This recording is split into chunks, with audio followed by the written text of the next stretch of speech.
Estamos en nuestra serie de las letras rojas del Mesías, una serie que tiene la intención de poder conocer el carácter, la personalidad y la masculinidad del Mesías a través de sus palabras. Estamos en nuestra serie de las letras rojas del Mesías, está una ahora serie que tiene la duplicando mi intención audio. de poder. Listo. Tiene la intención de poder conocer todo esto a partir de las palabras del Mesías, entendiéndolo desde el contexto más correcto y definitivamente hemos ya vivido una muy buena parte de 10 capítulos. Hoy vamos a ver prácticamente la última parte del capítulo 10 de Mateo, que para mí verdaderamente les he dicho varias veces, Mateo 10 es medular en el tema del conocimiento mm, de aquellos que dicen ser seguidores de Jesús. Un seguidor de Jesús, un seguidor de Mesías, un seguidor de Yeshua, necesita conocer sí o sí y entender sí o sí lo que Mateo 10 dejó registrado. Yo les quiero invitar a que vayamos el día de hoy en Mateo capítulo 10, si me acompañan y les parece bien.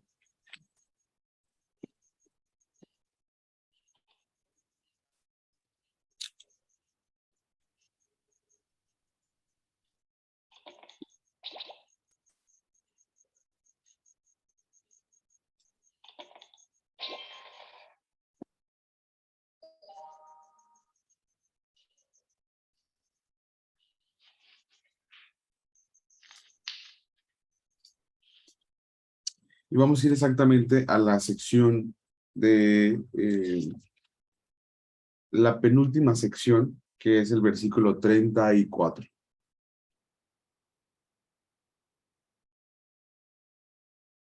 Aparece Jesús, aparece Yeshua, y continúa con una sección, una importante sección de entendimiento con respecto a los apóstoles sobre su cometido, sobre su comisión.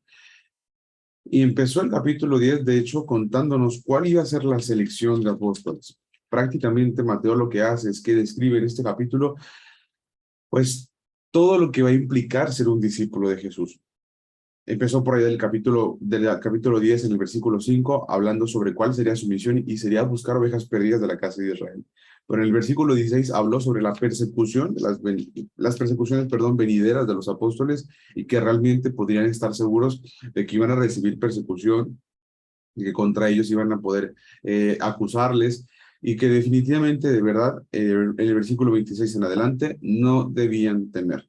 Eso fue lo último que vimos la semana pasada, el concepto del no temer, ¿sale? Y definitivamente entendimos cuál es la postura del Señor con respecto a aquellos que anhelan servirle y que definitivamente van a vivir estos conflictos eh, conforme estén sirviendo al Señor.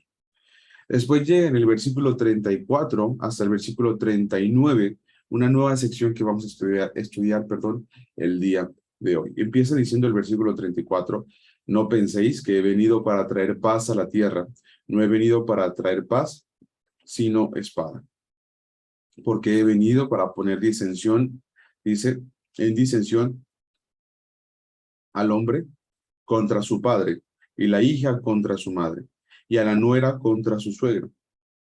Y los enemigos del hombre serán los de su casa.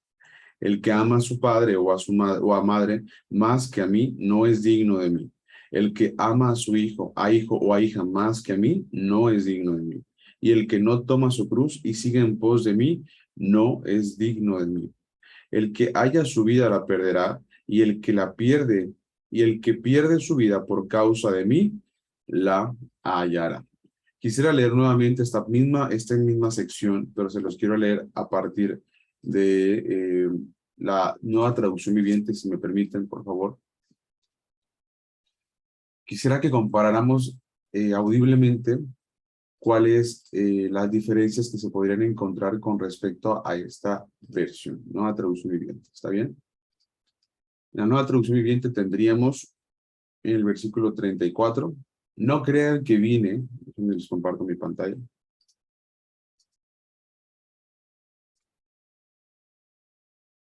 No crean que vine a traer paz a la tierra. No vine a traer paz sino espada. He venido a poner a un hombre contra su padre y a una hija contra su madre y a una nuera contra su suegra. Sus hijos sus enemigos, perdón, estarán dentro de su propia casa. 37. Si amas a tu padre o a tu madre más que a mí, no eres digno de mí. Si amas a tu hijo o a tu hija más que a mí, no eres digno de mí. Si te niegas a tomar tu cruz y a seguirme, no eres digno de mí. Y después concluye esta sección en el 39. Si te aferras a la vida, a tu vida, la perderás. Pero si entregas tu vida por mí, la salvarás. De una forma un poco más explícita y que definitivamente tiene una forma más fresca de poderse notar. Pero bueno, quisiera que fuéramos desmenuzando estas palabras del Mesías y que definitivamente no son palabras sencillas. No sé si pudieron notarlo, no sé si pudieron notarlo, pero definitivamente las palabras del Mesías en esta sección están siendo bastante explícitas y bastante gráficas. Después de haber leído, por ejemplo, en el versículo número 27, eh, el tema de, pues, publíquenlo y sean explícitos, también sean ustedes de verdad alguien que puedan de verdad enseñar todo esto. Y después de también notar que dice ahí, no teman al que puede destruir el cuerpo nada más, de man al que puede destruir el alma y el cuerpo. Y antes que había dicho justamente el tema de los entregarán a los concilios y en sus sinagogas los azotarán, bueno, que definitivamente no hay muchísimo que pudiéramos diferenciar en el aspecto de decir, nunca les había hablado así. Claro que no, no hay tanta diferencia entre unas palabras y otras en cuanto a la parte de advertencia. Y bueno, empieza diciendo hasta el versículo 34, yo no vine para traer paz a la tierra, no he venido para traer paz, sino espada. Empieza diciendo algo que pareciera ser muy controversial cuando se menciona, y es esta idea de yo no vine para traer paz. Sin embargo, podríamos entender que Jesús sí habló del concepto de paz. De hecho, la idea de, ajá, la idea de paz, como tú y yo la conocemos, pues es una idea bastante ambigua, es una idea bastante, eh, la palabra podría ser relacionada con este concepto de ausencia de guerra, tiene que ver con este concepto de plenitud, pero no una plenitud integrada, sino una plenitud que tiene que ver como de forma superficial. Déjenme les pongo en la pantalla esto que están viendo a continuación, y es esta misma sección, pero en el eSword, y empieza diciendo, no penséis que yo he venido para meter paz. Y la palabra paz regularmente, donde podría venir la palabra pax, que tiene que ver con estas concepciones de ausencia de guerra, de tranquilidad. Pero si yo la abro, no es pax en ese punto. De hecho, la palabra es eirene, ¿de acuerdo? Y la palabra eirene tiene que ver, sí, con paz, pero con implicación tiene que ver la palabra prosperidad. Entonces, la palabra originalmente que aparece aquí es el concepto de prosperidad. No piensen que yo he venido a traer prosperidad a la tierra. No he venido para poner prosperidad a la tierra, sino espada. Sí, la palabra aquí sí es como guerra, cuchillo o espada, prácticamente. Mira, el concepto incluso de puñal. Mira, tiene que ver con, la palabra tiene que ver con matanza, tiene que ver con contienda, con conflicto, con conflictuar a las personas. A eso se refiere justamente. Vamos bien con lo que se está diciendo hasta ahorita. Está diciendo, yo no vine a generar prosperidad. De hecho, vine a lo contrario, vine a traer conflicto. Y es que si lo vemos de esa forma, podríamos entender varias cosas en relación a todo esto. Primero, si se entiende la diferencia en cómo es el concepto de paz cambiado por prosperidad. Si se entiende esa parte, me pueden confirmar, por favor. Puede ser por el chat si quieren. Y también el concepto de que la guerra, pues, perdón, la espada no tiene que ver con matanza, sino que tiene que ver con contienda. ¿De acuerdo? Él está diciendo, yo vine a traer contienda. Y no es un tema con la intención de hacer que la gente se enoje, ¿de acuerdo?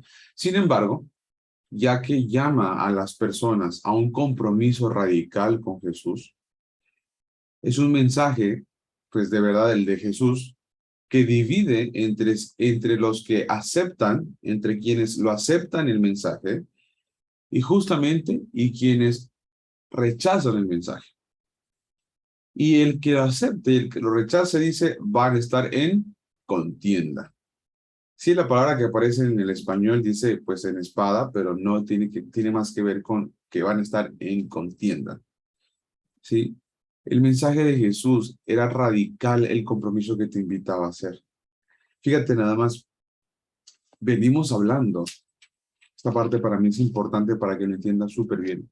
Venimos hablando que Mateo 10 es un capítulo especialmente para aquellos que anhelan ser discípulos de Yeshua. Él tomó a 12 y empezó el capítulo 10 hablando exactamente a quiénes tomó.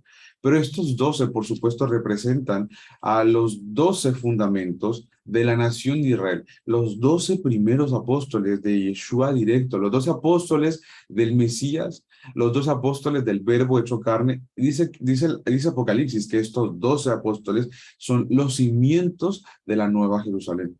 ¿Se acuerdan en Mateo capítulo 20, en Apocalipsis capítulo 21, establece la idea que va descendiendo la Nueva Jerusalén, la cual ve Juan, y dice que está puesta sobre 12 cimientos, y cada uno de los 12 cimientos es uno cimiento por cada apóstol.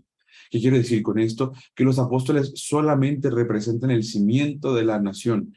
Después de ellos habrían de venir diferentes apóstoles y discípulos que continuaran con su trabajo.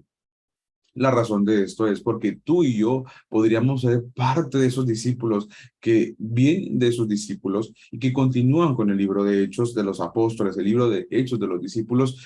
Y los apóstoles y los discípulos son prácticamente eso, son alumnos, son estudiantes que terminan siendo enviados, que dan testimonio. Yo les hago una pregunta, teniendo esto como definición, que el apóstol, el discípulo, es aquel que es alumno y que es enviado a dar testimonio, pregunto, ¿cabríamos en esa definición? ¿Podríamos participar de ser apóstoles o discípulos de Yeshua? No por título, sino por propósito. ¿Cierto o no es cierto? Vamos a escribirlo en el chat. Si tú entiendes que el apóstol o el discípulo es aquel que va a ser enviado como un alumno, como un estudiante para dar testimonio, definitivamente tú y yo podríamos entender que eso podría ser para nosotros. Claro, siempre y cuando te quieras comportar como el alumno, perdón, pues tal cual el discípulo que aprende y que da testimonio, que es enviado a dar testimonio. Y sabes una cosa, ese llamado es exactamente, pues, para todos. Este es un llamado abierto para todos. Si tú te pones a pensar, la vida de cualquier creyente deberá tener, sí, estas tres etapas. Primero, un proceso de conversión, y esto lo hemos dicho antes, un proceso de conversión, un proceso incluso que es emocionante a la hora de poder tratarlo. Es un proceso donde, imagínate, es como cuando el hijo pródigo vuelve a casa, ese proceso de regresar, de entender, un proceso emocionante, un proceso de verdad de mucho contentamiento, un proceso de conocer de vuelta al Padre, un proceso de estar consciente de que quieres esa decisión en tu vida. Después viene el proceso de consolidación como creyentes y ya no solo creemos, sino que realmente también empezamos a comprometernos con el Señor. Empieza nuestro proceso de santidad. Incluso los pecados con los que llegamos a casa definitivamente empiezan a depurarse. Empezamos a conocer mejor cuál es, pues de verdad, nuestro carácter, en dónde necesitamos corregir, en dónde necesitamos cambiar. Y muchos de nosotros aún estamos aquí. Nuestro compromiso con el Señor de verdad se vuelve realidad, se hace carne, en verdad ese compromiso, ese pacto que el Señor efectúa para con nosotros, lo aceptamos y todo pasa en esa etapa, en la etapa de consolidación. Y una ocasión que eso pasa, empieza la etapa de discipular. Una etapa donde ya no solo eres testigo del amor, el poder y la transformación que el Señor ha hecho en tu vida, sino que ahora también das testimonio a otras personas y de verdad a ellos te conviertes en un discipulador. Imagínate eso. Tu llamado, mi estimado, es a hacer eso, a dar testimonio. Y sabes una cosa, eso va a convertir en muchísimas personas su pensamiento. Eso va a ayudar a que otras personas retornen a casa. Eso puede contribuir de verdad a dar parte del evangelio con tu testimonio. Y esa parte la hemos analizado desde el curso básico. Entonces, si esto es así, prácticamente este capítulo es para todos. Y empieza diciendo para todos, no piensen que yo he venido para traer prosperidad. Mi mensaje no es de prosperidad. Eso lo deberían escuchar muchos predicadores de nuestra actualidad, definitivamente. Dice Jesús mismo, yo no vine para traerles prosperidad, yo vine a traerles contienda. Aquellos que decidan sí seguirme, pueden estar de verdad sus familiares, sus conocidos, sus amigos, en contienda con esa persona. Ya te das cuenta que el mensaje de Jesús no tiene la intención de convencer, y voy a decirlo de esta forma, de convencer al mundo entero. Dice que va a haber contienda. Y esta parte es importante porque si tú ya estás entendiendo esto, por favor, si tú ya estás entendiendo el mensaje y ya estás entendiendo el evangelio, por favor, tú y yo necesitamos de verdad vivir en el compromiso que ya nos invitó el Señor. Sí, definitivamente es una cosa que necesitamos empezar a comprender, a valorar y por supuesto a tomar en mucho mayor en cuenta. Dice después en el versículo número 35, yo he venido para poner disensión al hombre. Ahora sí, mira, ya tienes la palabra correcta, la palabra es disensión en esta sección, ¿sale? Fíjate nada más, la palabra disensión tiene que ver como rechazo, tiene que ver con apartarse, tiene que ver con separar. Fíjate nada más, la palabra disensión tiene que ver con separar. Yo he venido para separar, fíjate lo que dice acá, del hombre contra su padre. Yo vine para hacer como una separación entre el hombre y la palabra contra, pues sí podría ser relacionado con esa misma concepción que tenemos en el español. ¿Sale? En oposición, ¿de acuerdo? Tiene que ver con eso, a ponerse contra su padre. La primera relación que aparece aquí es al hombre contra su padre, a la hija contra su madre y a la nuera contra su suegra. Empieza diciendo este tipo de parentescos, ¿no? ¿Y por qué hacer relación en todo esto? Bueno, porque definitivamente esta línea divisoria entre los que aceptan a Jesús, a Yeshua, y los que lo rechazan, pasará aún, por supuesto, por las familias. Esta parte es fuerte porque nos dice varias cosas. La espada de la que Jesús habló atravesará también por las familias. Y definitivamente, eso es un versículo que es importante en relación a lo siguiente. Primero te dice que la concepción del llamado y la concepción de la convicción y de la fe y de la santidad y del compromiso es una concepción completamente personal. Ese es un versículo para entender y para de verdad comprender que el llamado del Señor es un llamado completamente personal. No es una intención familiar, ni tampoco de hijos. Imagínate lo que está diciendo acá. Definitivamente es una cosa importante con todo esto, y estamos notando que incluso el llamado podría traer esta disensión en las familias. Hay que entender un poco mejor el llamado para comprender cuándo es justificable o no esta disensión, este ponerse en contra, este conflictuarse entre papá e hijo o mamá e hija o entre nuera y suegra. ¿Sí? Aquí está escribiendo Mike, dice, contra las tradiciones de los hombres también. Por supuesto que sí, por supuesto. Mi querido Heriberto Sánchez, desde que eres consciente de tu pecado y te arrepientes de corazón, ahí te conviertes en discipulador y empieza a notarse la disensión, definitivamente. El tema es esa concepción consciente, ese concepto consciente de tu vida que está en desarrollo delante del Señor. ¿Sí? Esa vida que se encuentra en bancarrota y que quiere aceptar la santidad del Eterno. Esa vida que está en bancarrota y que acepta el pacto del Eterno. Entrar en su pacto, este proceso de entendimiento, de decir, como dijo el hijo pródigo, tal cual, ¿qué estoy haciendo acá? podría estar en casa de mi padre, ¿me explico? Y el recibir el abrazo del padre ya es parte de tu proceso de entendimiento. Y desde ahí ya tenemos responsabilidad que va en progresión, por supuesto, pero que definitivamente ya hay una oportunidad para servir. Pero bueno, definitivamente llegamos a esta parte donde tenemos el otro versículo que dice, he venido a poner disensión al hombre contra su padre, a la hija contra su madre y a la nuera contra su suegra. Ok, quiero que entendamos por favor la parte que dice, yo vine a traer contienda, esa concepción con respecto a esto último. ¿Cuándo es, pues, voy a decir esta palabra, funcional o inevitable esta concepción? Bueno, vamos a definir correctamente el concepto de la disensión a partir del criterio que da más abajo. ¿Está bien? Voy a irme a entender el criterio y ahorita lo vamos a resolver cada vez mejor. Dice el versículo número 36, y los enemigos del hombre serán los de su casa, haciendo referencia a que definitivamente ese concepto de enemigos pues tendrá que verse como que los hostiles van a ser incluso los de su propio hogar, incluso los que aparentemente él ama. Hay una versión que dice que los enemigos serán los que él amaba, los que él amaría, imagínate. Entonces, dice en el capítulo número...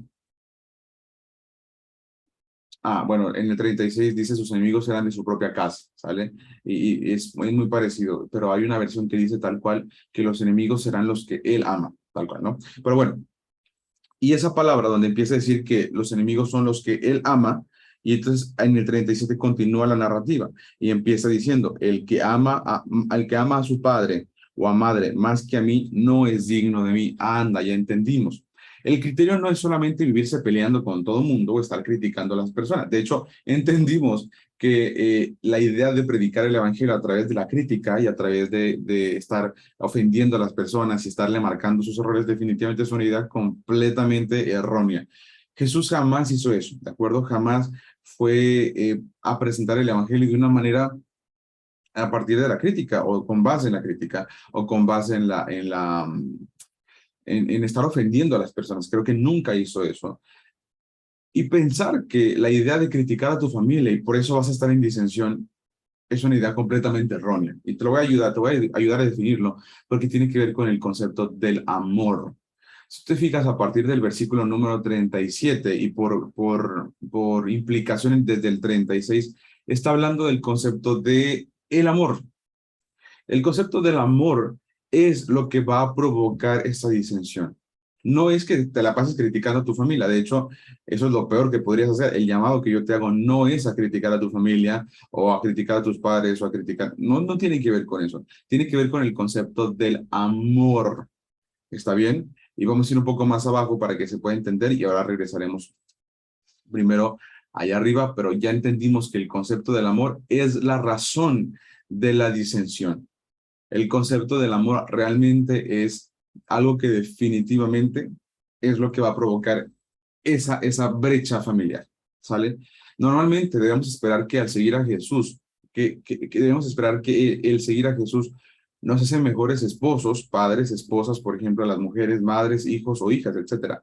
Sin embargo, hay veces en que la presencia de Jesús o de Yeshua dividen en lugar de unificar. ¿Por qué? Porque dijimos que el criterio es el amor. Y necesitamos entender con mucho cuidado el concepto del amor, ¿de acuerdo? El peligro más grande, fíjate, te voy a contar esto, el peligro más grande de la idolatría no viene de lo que es malo.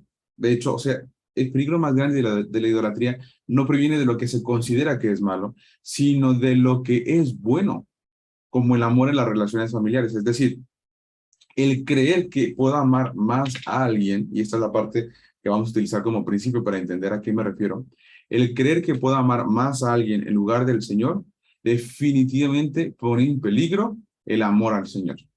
Por eso, en otras palabras, sería que el mayor peligro para eso que deberías amar más, viene de lo segundo que deberías amar después.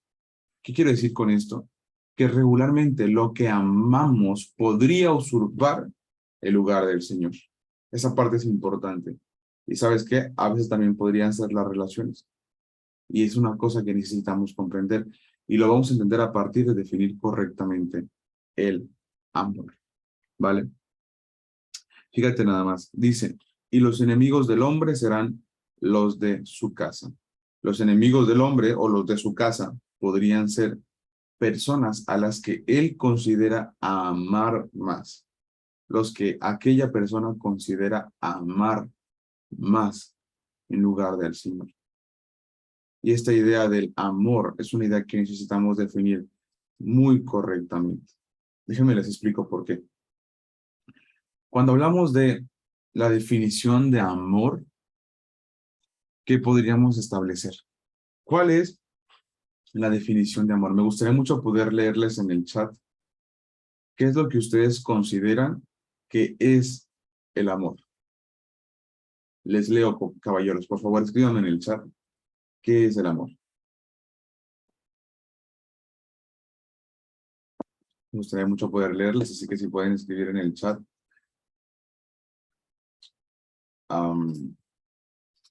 ¿Qué es el amor? Sería muy bueno, ¿vale? Dice Mike, el amor es una decisión, ¿ok? Me encantaría poder leer a alguien más, aunque sea dos personas más, para poder tener una referencia, ¿ok? Ahí, por ejemplo, alguien puso guardar mandamientos es el amor, muy bien.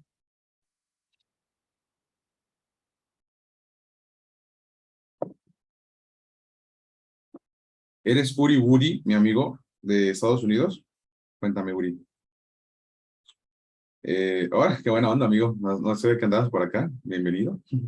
¿Ya te habías conectado antes, Uri? Cuéntame, cuando puedas. Dice Álvaro, dice alguien más, pues, o Álvaro dice, es obedecer.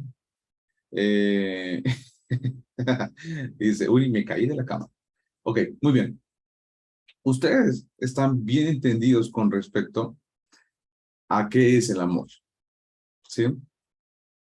Y me encantó muchísimo lo que Mike escribió. Es una decisión. ¿Decisión de qué cosa? Decidir qué cosa. Bueno, entendamos como definición de amor a quién. ¿Quién es la definición de amor? Primero empecemos por ahí. ¿Quién es la definición? Por favor, escríbanme en el chat esa respuesta. ¿Quién es la definición por excelencia de amor? Vamos a ir como haciendo una ingeniería inversa. A ver ustedes qué me dicen. Dice Mike, el amor es la decisión de perfeccionarme para servir a Dios, mi familia y a los demás. Esa es la definición justamente, Mike, que estamos buscando. Pero quiero que tengan el fundamento real para poder llegar a esa definición, ¿vale? Yeshua es el amor, definitivamente. Yeshua es la manifestación. Por favor, todo el mundo ponga mucha atención en esto. Yo sé que muchos están en la cama escuchándome y prestando atención de pronto, como que entre dormidos y despiertos. No es que yo lo haya hecho, yo les prometo que yo nunca he tomado ser Sansón no basta desde la cama, escuchando poquito, pero sé que algunos de ustedes están en la cama escuchándome por ahí. Ok, presten mucha atención a esta parte. Quiero que tengan el fundamento para definir qué es el amor. Estamos diciendo que Yeshua es la definición de amor. ¿Y por qué Yeshua es la definición de amor? Porque Yeshua es la manifestación del amor de Eloha, ¿de acuerdo? Yeshua es la manifestación de la deidad completa de la eternidad del Señor. Es la manifestación de amor, ¿de acuerdo? Definitivamente del amor. ¿Ok? Yeshua es la manifestación por excelencia del amor. Y cuando tenemos esto presente, vamos a entender definitivamente Músicas del mundo el concepto. Permítanme un segundo, por favor. Un segundo, porque dice Estefano, ¿es poner a alguien antes que ti? Ok, vamos a entenderlo ahorita. Claro, ahí tienes, Álvaro, un versículo que puede asociar esa idea. El amor provoca que dé a su hijo, dé a la parte de a su heredero, ¿de acuerdo?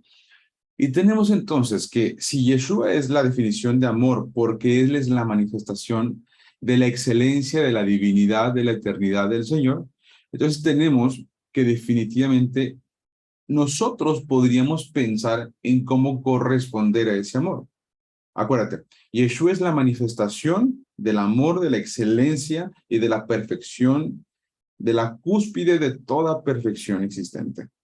Dije, perfección existente, no perfección humana, porque estamos hablando que Yeshua prácticamente es la manifestación de la divinidad completa. Ok.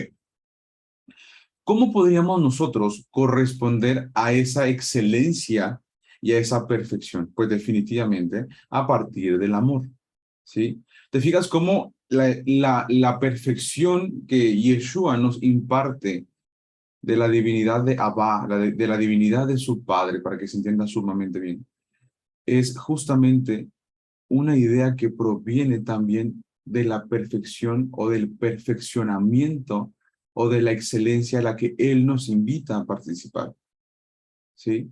Hay un versículo, por ejemplo, que dice en la Torah, que dice literalmente de parte del Señor, sean santos porque yo soy santo. ¿Se fijan? Y el tema de la santidad es un tema también de compromiso. Tú y yo manifestamos nuestro amor al Señor al querer ser como Él. ¿Y cómo es Él? Pues acabamos de decirlo. Él es completamente excelente y en perfecto estado. ¿Cómo es Yeshua? Él es excelente y en perfecto estado. Si tú y yo decimos que le amamos, por consecuencia, nosotros también estaremos caminando ¿hacia dónde? Hacia la excelencia, hacia el perfeccionamiento. ¿Se fijan? En efecto, por ejemplo, tú tienes que Yeshua dijo a través de las palabras de Juan, el que dice que, bueno, Yeshua sí lo dijo eso literalmente antes de hablar de Juan, dice literalmente, el que me ama, ¿se acuerdan que dice? Guarda mis mandamientos. Y no es un tema como de le obligo a que me obedezca. No, no, no, no, no. Es un tema de mecanismo. El mecanismo para poder perfeccionarse, ¿cuál es? Guardar sus mandamientos. Así que definitivamente aquella persona que le ama deseará, querrá, claro, decidirá y determinará, como nos dijo Mike, ahora sí, el hecho de que obedecer es parte de su proceso. El hecho de obedecer es parte de caminar hacia la excelencia, de caminar hacia el perfeccionamiento.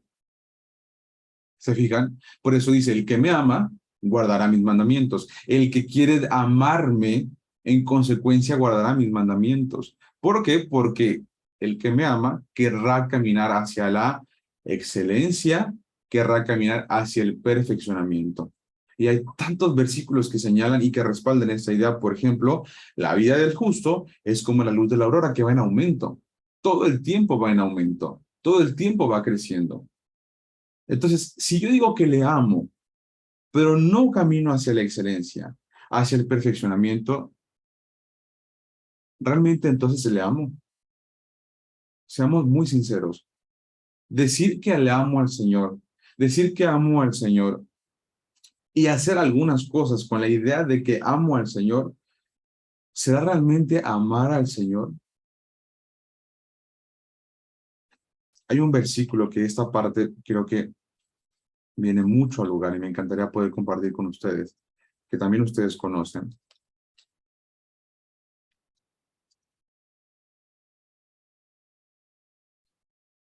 Y está en la carta a Santiago, en el capítulo 2. Definitivamente creo que vale muchísimo el momentito de poder leer esto. Santiago capítulo 2, a partir del versículo 14. Ustedes conocen esto. Ustedes lo conocen, estoy seguro. Se lo voy a compartir aquí en la pantalla. Y van a entender perfectamente el concepto del amor todavía mejor. Dice, amados hermanos, ¿de qué le sirve a uno decir que tiene fe si no lo demuestra con sus acciones?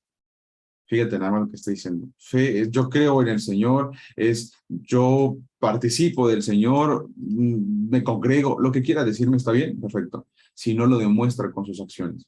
Dice, ¿puede esa clave de fe salvar a alguien? Supóngase que ven a un hermano o a una hermana que no tiene que comer ni con qué vestirse y uno de ustedes le dice, adiós, que tengas un buen día, abrígate mucho y aliméntate bien, pero no le da ni alimento ni ropa. ¿Para qué le sirve? ¿Cómo pueden ver la fe por sí sola si no es suficiente? Perdón, ¿cómo pueden ver, la fe por sí sola no es suficiente? A menos que produzca buenas acciones, está muerta y es inútil. Ahora bien, alguien podría argumentar, algunas personas tienen fe, otras buenas acciones, pero yo les digo, ¿cómo mostrarás tu fe si no haces buenas acciones? Y yo les mostraré mi fe con mis buenas acciones. Tú dices tener fe porque crees que hay un solo Dios, bien hecho. Aún los demonios lo creen y tiemblan aterrorizados. ¡Qué tontería! ¿Acaso no te das cuenta que la fe sin obras es inútil? Imagínate eso. Coloquialmente decimos, dice Mike, con la intención basta, con el deseo basta, pero ¿qué crees? El amor, déjame te cuento que el amor no es una intención. El amor, bien nos dijo Mike, es una determinación. El amor es una determinación, es una conclusión personal a la que se llega. ¿Y cuál es la conclusión? Pues la conclusión, mi determinación y mi decisión será que si amo al Señor, buscaré, como dijo Mike, perfeccionarme, porque Él es perfecto. ¿Se acuerdan cómo dice en Apocalipsis 22? Y, perdón, Apocalipsis 22 no, sino que es Juan, este versículo, todo el que tiene esta esperanza puesta en él se purifica así como él es puro. Primera de Juan 3:3. Y todo el que tiene esta esperanza puesta en él se purifica así como él es puro.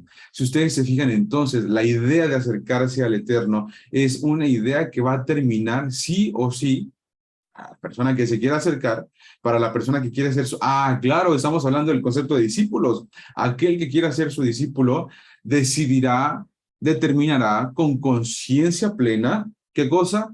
El deseo de caminar hacia la perfección, al perfeccionamiento, el deseo de caminar hacia la excelencia. Y no va a ser un tema de si lo siente o no, sino va a ser un tema de la determinación. Eso, caballeros, eso es el amor. El amor, cuando yo digo a alguien, por ejemplo, al Señor, Señor, te amo, ¿qué le estoy queriendo decir? Señor, me quiero perfeccionar para servirte mejor. ¿Sí?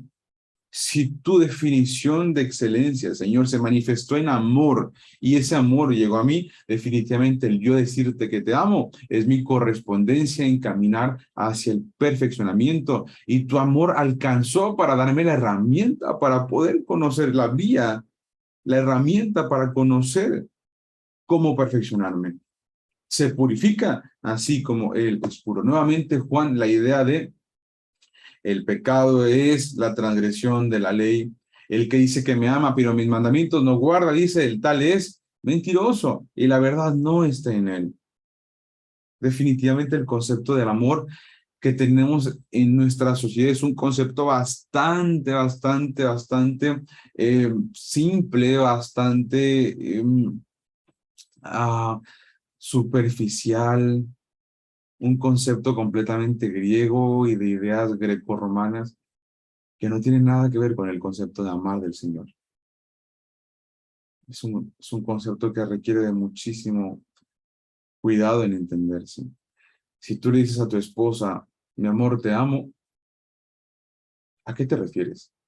Me encantaría saber su respuesta en el chat para ver si se entendió. Si tú le dices a tu cónyuge, mi amor, te amo, ¿qué le estás diciendo?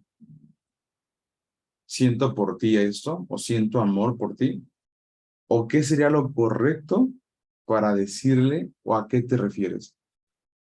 Cuando tú le dices a tu cónyuge, a tu esposa, te amo, ¿qué le estás diciendo?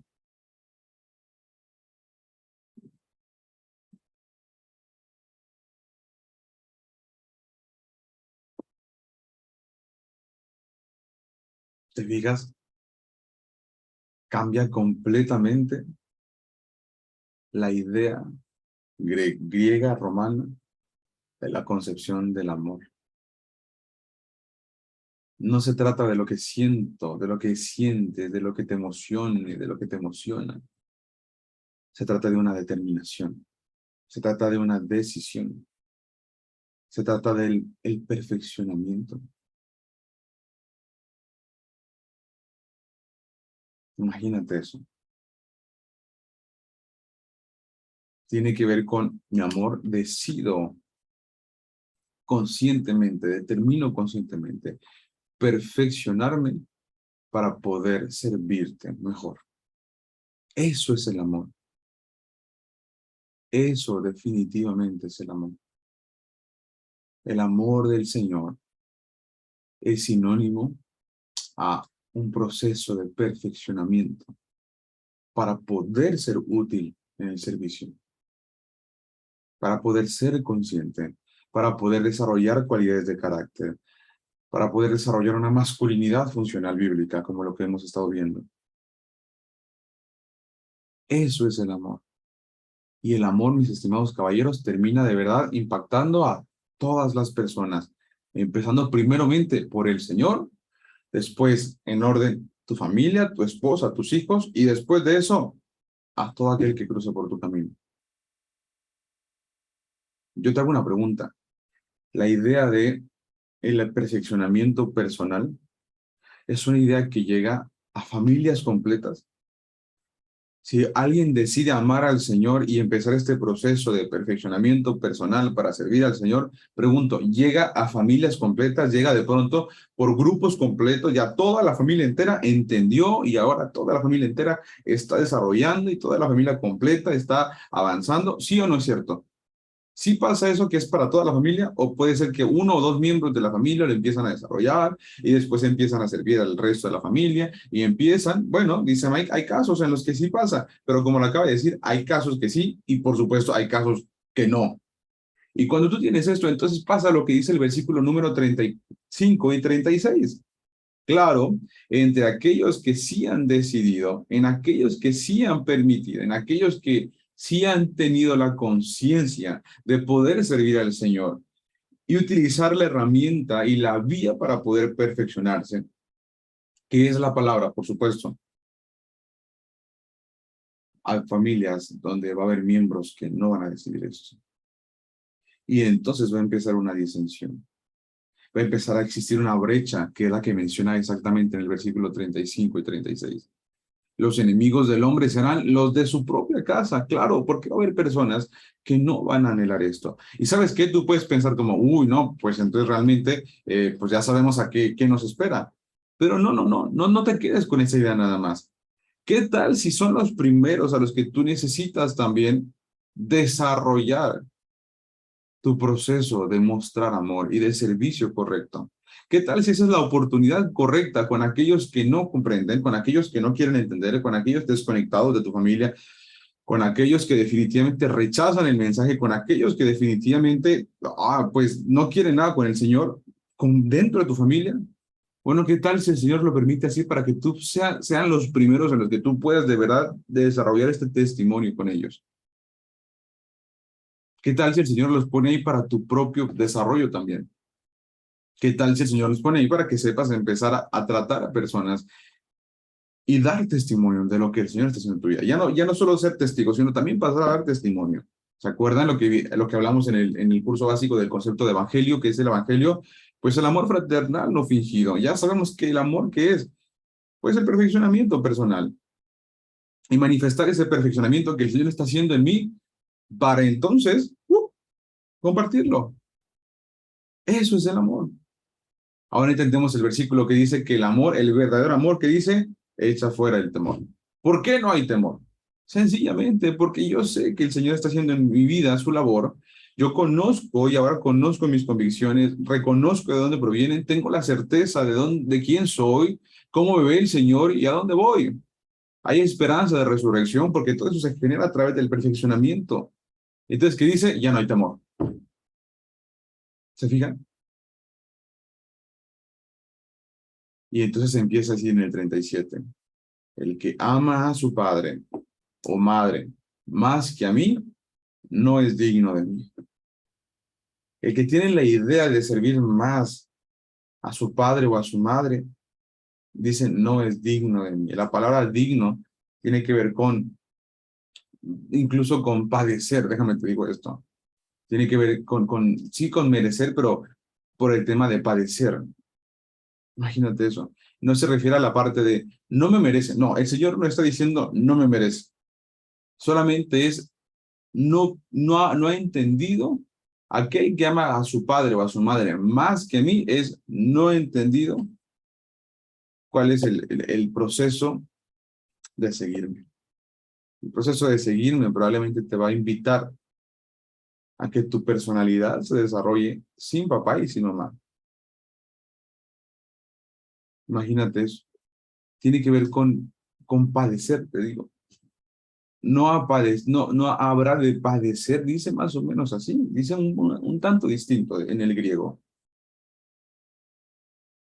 Dice, y el que ama a su hijo o a hija más que a mí, dice, no es, y nuevamente aparece ahí, no es digno de mí. No es justo para poder, pues, participar de mí. Y el tema acá, fíjate nada más, y el tema acá es entender a qué se refiere con de mí. El concepto de mí no se refiere a que él sea el galardón. Quiero que esto quede súper claro. No se trata y no está diciendo como si, oh, wow, ya me ganaste, ya tienes un premio, se llama Yeshua. No, no está diciendo Yeshua eso, no está diciendo Jesús, no, yo soy el premio para aquel que logra amarme a mí. O sea, no, no está diciendo eso. De hecho, tiene que ver más, como lo dijo justamente Mike, tiene que ver más con la idea de padecer como él.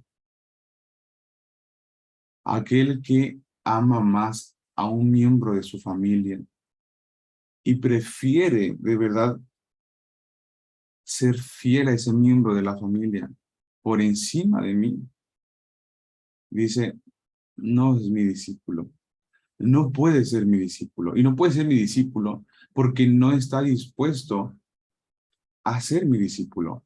¿Y cómo es que es su discípulo? Bueno, el versículo 38 es sumamente revelador, pero antes de llegar al 38, de verdad, quisiera que esto nos quedara cada vez más claro.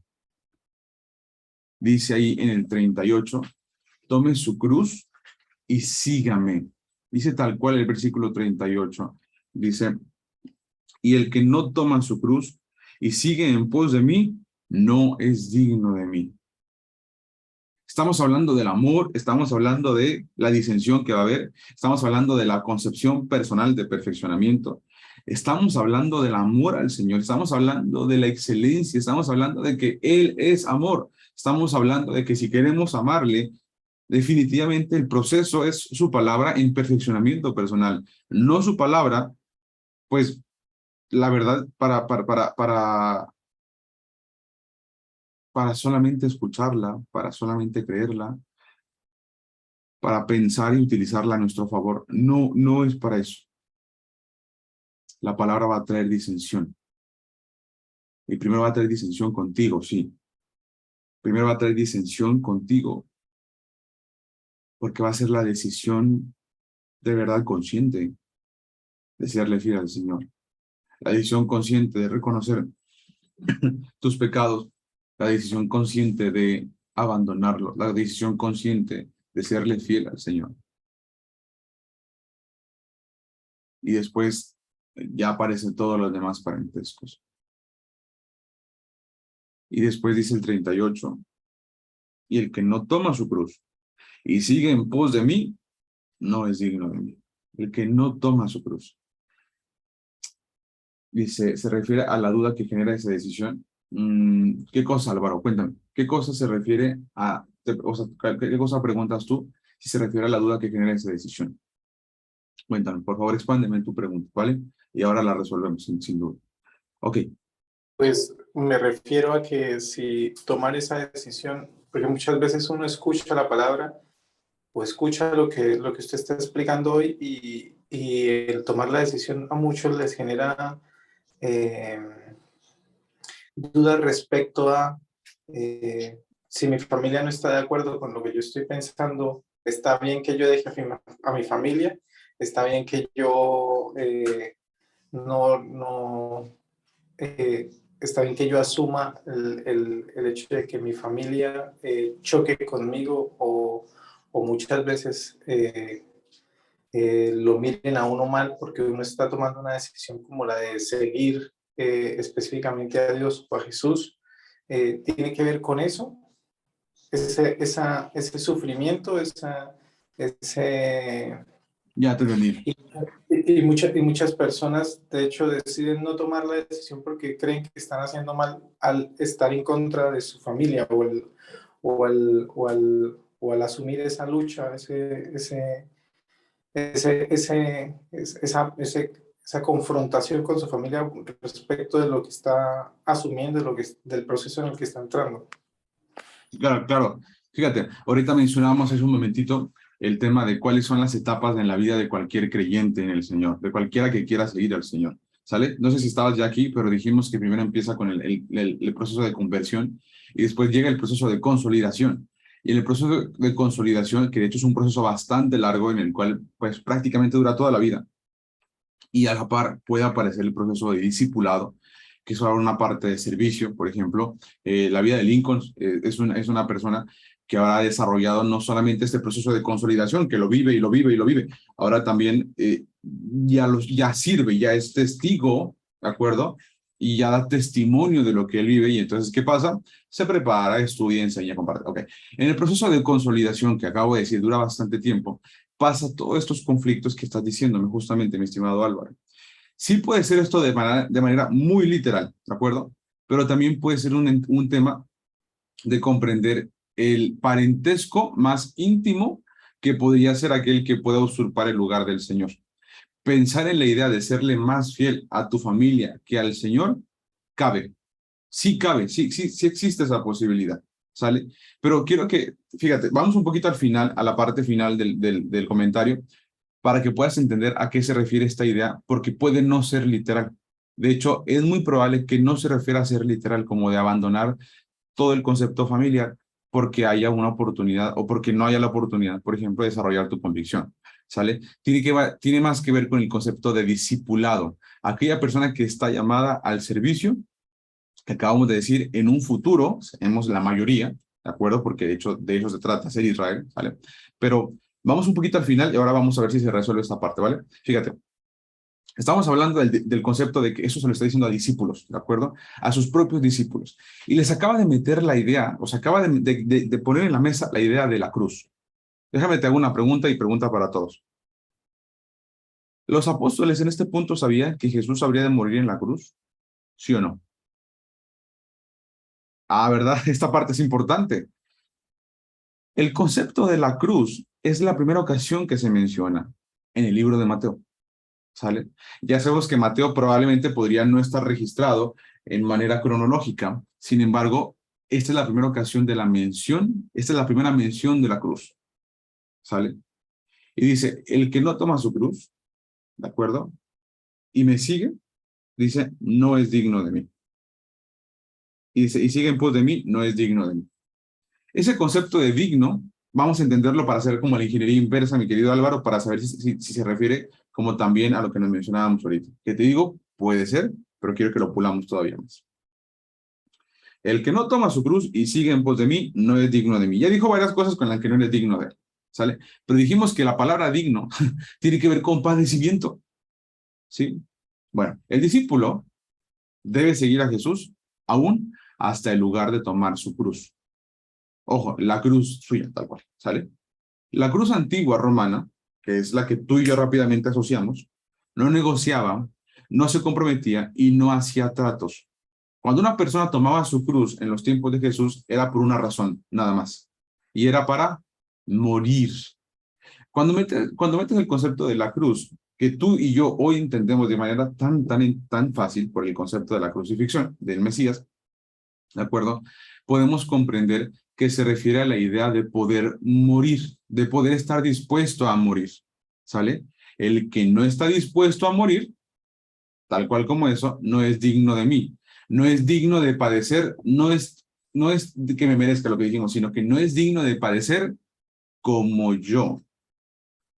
Y el tema de padecer como yo, este es el tema que nos importa, porque Pablo nos dijo muy claramente qué implicaba padecer como él.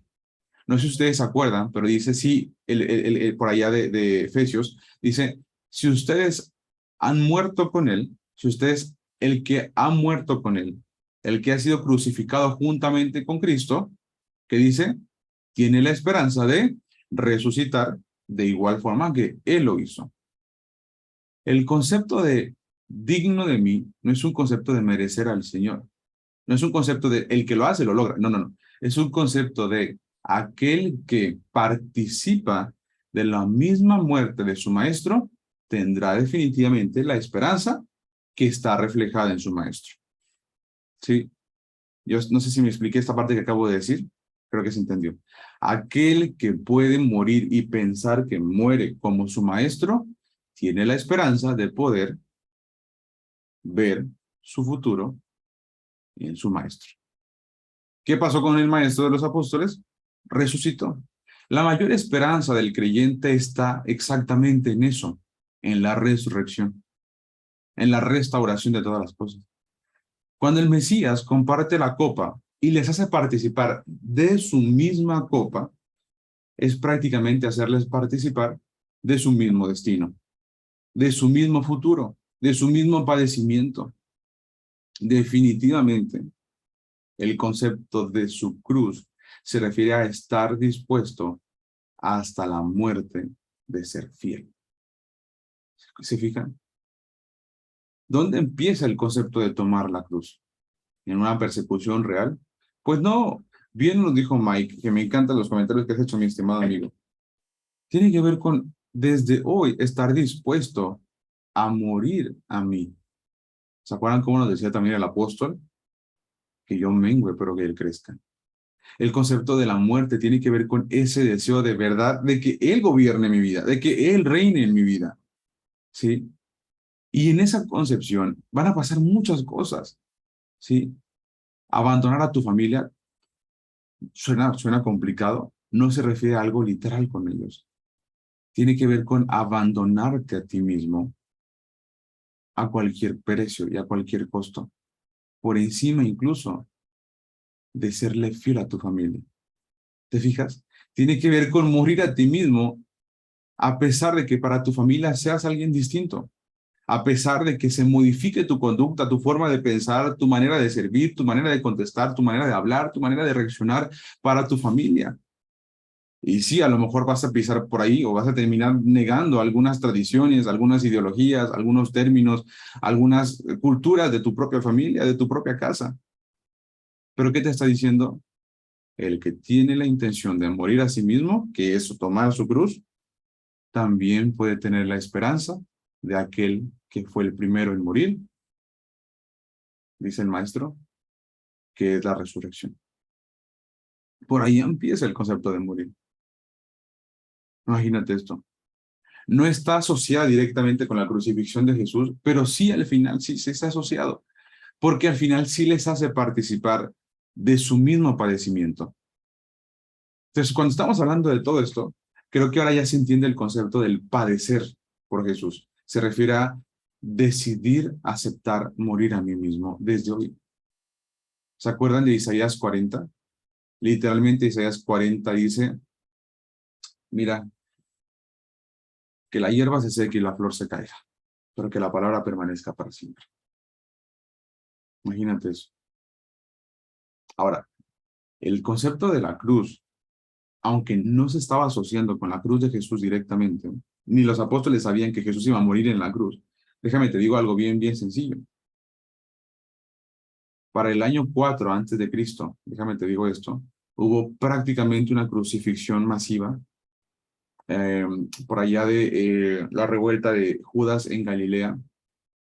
El general Varus, en el año 4 antes de Cristo, crucificó a 2000 judíos y colocó las cruces a lo largo de todos los caminos de Galilea. Entonces imagínate, el concepto de la crucifixión no era un concepto nuevo para ninguno de los apóstoles. Sabían que era una forma de matar, una forma de sentencia de los romanos. Imagínate eso. Entonces, aunque no era una asociación directa con que el Mesías habría de padecer de esa forma, sí era una concepción de decir, aquel que quiera seguirme deberá estar dispuesto desde hoy a abandonarse a sí mismo, incluso si necesita pasar por encima de algunas tradiciones, religiones, de costumbres de su propia familia, pero no para abandonarla, sino para dar testimonio de mí. Y termina diciendo el versículo 39, el que haya su vida la perderá, y el que pierde su vida por causa de mí, la hallará. Justo esta semana estaba platicando con un amigo, y este amigo me decía que este proceso de morir es un proceso que es necesario en la vida de todo creyente. Y me hacía una analogía con la que quiero ir cerrando.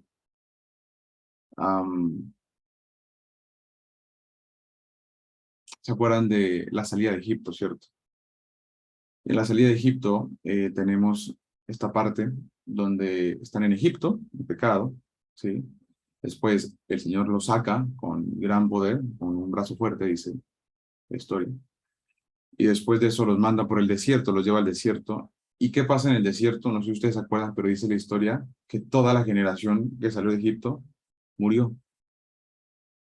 Prácticamente solo Josué y Caleb entraron a la tierra prometida de los que habían salido de Egipto, 40 años después. Pero fuera de ahí, todos los que salieron de Egipto, incluido Moisés, murió. No sé si ustedes han escuchado esta frase, pero dice que el Señor tardó solo una noche en sacar a Israel de Egipto, pero que el pueblo tardó 40 años en sacar a Egipto de sus corazones. Y si tú entiendes esto, tú te das cuenta que era necesario el proceso de la muerte para que Egipto no entrara a la tierra prometida. Suena fuerte esto, pero creo que cuando hablamos de la muerte ya sabemos a qué nos referimos. En este caso, pues es literal prácticamente. La nación debía pasar por un proceso de muerte, por un desierto que terminara de verdad con ese pecado, para entonces hablar de la tierra prometida. La carta a los Hebreos enseña exactamente esta misma idea y hace un juego de palabras muy interesante. Y dice prácticamente estas ideas. Temamos, pues, no sea que aún permaneciendo la esperanza de entrar en su reposo, hablando de la tierra prometida, pero no de la actual, perdón, no de la antigua, sino de la actual, relacionando la tierra prometida con la nueva Jerusalén, dice, se pueda perder. Temamos, pues, temamos y seamos fieles. Y dice que la nueva Jerusalén que ha de descender del cielo es una analogía, tiene una analogía con la tierra prometida. ¿Qué significa eso? Que en nuestra actualidad, así como en el tiempo antiguo, en el tiempo de Moisés, aquel israelita que entraba a la tierra prometida, perdón, debían pues prácticamente morir a sí mismo. En el tiempo actual, la promesa sigue vigente. El proceso de la muerte es un proceso que debe sí o sí aparecer para entonces de verdad pensar en un futuro, en la ciudad santa, en la ciudad de la santidad del Señor, en la nueva Jerusalén. El desierto a Israel le mató, destruyó de él el pecado de Egipto que quedaba. Y cuando me decía esto, este caballero, me hacía pensar mucho en los procesos de vida que cada uno de nosotros nos hace pasar el Señor. Esos procesos como de catarsis que el Señor nos permite vivir, donde te hace considerar si realmente, como me preguntas ahí, mi estimado Álvaro, ya naciste de nuevo. Si realmente tu convicción está firme, y no para probarle a Él nada, sino para probarte a ti mismo qué tan vivo, qué tan muerto estás realmente. Cuando decimos muerto nos referimos a esa voluntad de aferrarte a lo que tú eres y no dejar que el Señor gobierne. Mientras que tú y yo mantengamos ese deseo de gobernarnos a nosotros mismos, créeme, definitivamente hay mucho que necesita morir. Mientras que no nazcamos de nuevo, definitivamente no vamos a estar dispuestos, definitivamente, a dejarle el gobierno a Él. Y probablemente nos hace falta, pues, otro año más en el desierto. A lo mejor otros 2 años en el desierto. Pero si ya somos conscientes de esto, mis estimados, mi querido Álvaro, por ejemplo, si ya somos conscientes de esto, de esta necesidad de morir a nosotros mismos, que por ahí empieza, de esta disensión que va a haber, mientras que ya somos conscientes, pues podemos tomar esa decisión, esa determinación. ¿Cuál determinación? La determinación de decirle, Señor, quiero serte fiel. Quiero serte fiel a pesar, de verdad, de mí. Y lo que necesites hacer, cambiar o gobernar en mi vida, Señor, estoy de acuerdo con eso. Ya somos conscientes hoy. Ya somos conscientes de que esta decisión para el Señor Y yo les he preguntado varias veces, ojo, ¿hasta qué estás dispuesto con el Señor? ¿Cuál es tu máxima con el Señor? ¿Qué tanto estás dispuesto con el Señor? Y muchos de ustedes me han dicho, hasta las últimas instancias, ese, lo que el Señor me pida, allá voy a ir.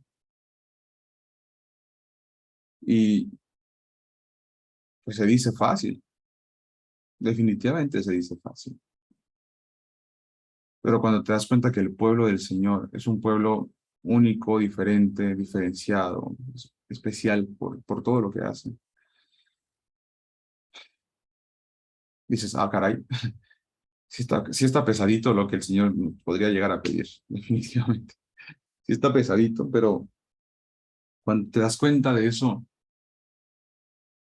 y te das cuenta de el participar de su propia copa, el participar de su muerte, de su padecimiento, te da la esperanza de también tener su destino, que es la resurrección. Entonces hay oportunidad. Más porque tú y yo sabemos que este mundo, como lo conocemos, va a pasar. No que se va a acabar, no, va a pasar. Este mundo va a pasar. Y si eso va a pasar, pues tú y yo necesitamos de verdad considerar nuestra permanencia a partir de su voluntad.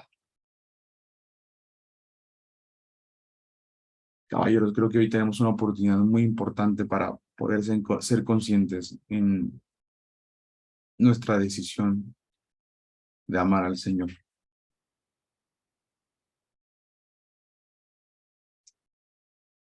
En mi caso, y creo que les he contado muchas veces este testimonio, pero yo no era consciente de nada de esto y me acuerdo mucho que no asociaba esta idea. Yo no entendía el concepto del amor y creía que el amor era hacer cosas. Era hacer. Pero no, el concepto del amor tiene que ver con el ser gobernado por Dios, el ser sometidos a su voluntad, el ser conscientes de su perfeccionamiento, el ser conscientes de cuál es el proceso de perfeccionamiento. Y si eso es así, uff. Y si no es así, pues el Señor dice que su llamado es irrevocable. Te va a llevar por ahí, para que lo entiendas. A mí me llevó y la verdad es que no fueron momentos preciosos, no fueron momentos bellos, no fueron momentos amables, pero fueron efectivos, fueron muy efectivos. Y hoy de verdad, en la parte que puedo, doy testimonio de eso. De verdad que sí. Am, dicen por aquí en el chat, dicen, más, o sea, más desierto, pues tú mismo date cuenta. ¿Cuál es tu decisión por ahora? Ya dijimos que el amor es la decisión, la determinación consciente de perfeccionamiento personal para servir al Señor, a la familia y en consecuencia a todos los demás.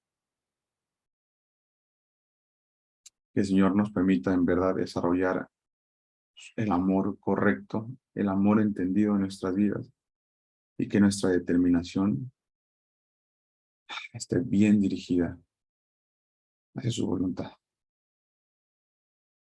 Hasta aquí, caballeros, nuestra sesión del día de hoy.